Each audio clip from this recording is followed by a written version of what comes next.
Dahulu kala, di kerajaan Pajajaran, lahirlah seorang putri bernama Dewi Kadita.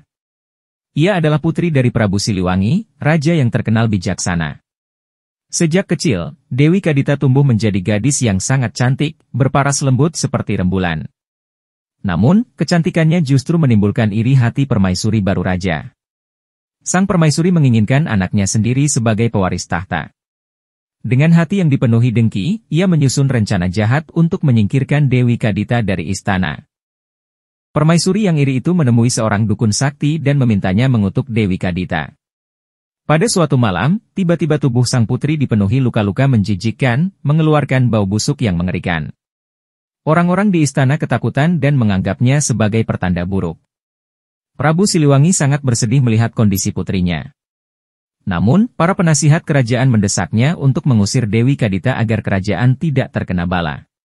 Dengan hati yang berat, sang raja akhirnya membiarkan putrinya pergi seorang diri.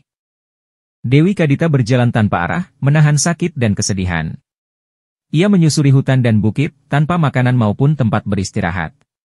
Namun, meski tubuhnya lemah, hatinya tetap teguh. Setelah berhari-hari berjalan, ia akhirnya tiba di tepian laut selatan. Angin laut bertiup kencang, ombak bergulung-gulung seakan memanggilnya. Dengan penuh keputusasaan, Dewi Kadita melangkah menuju air, membiarkan tubuhnya tenggelam dalam lautan yang dalam. Saat tubuh Dewi Kadita menyentuh air laut, keajaiban terjadi.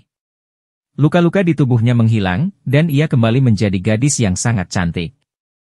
Roh-roh laut datang menyambutnya, membisikkan takdirnya sebagai penguasa laut selatan. Dewi Kadita menerima takdir barunya. Ia kini dikenal sebagai Nyi Roro Kidul, Ratu Laut Selatan yang sakti dan abadi. Ia memiliki kerajaan gaib di dasar laut dan sering muncul dengan kebaya hijau yang anggun. Sejak saat itu, legenda tentang dirinya menyebar luas di tanah Jawa. Masyarakat percaya bahwa Nyi Roro Kidul masih berkuasa hingga kini. Banyak yang mengatakan ia bisa membawa orang ke istananya di dasar laut. Oleh karena itu, ada pantangan keras bagi siapapun untuk mengenakan pakaian berwarna hijau di pantai selatan, karena warna itu dianggap milik sang ratu. Beberapa raja Jawa, seperti Panembahan Senopati dan Sultan Agung, dikisahkan memiliki hubungan gaib dengan Nyi Roro Kidul, menjadikannya pelindung spiritual kerajaan. Hingga kini, namanya masih lekat dalam mitos dan kepercayaan masyarakat Indonesia.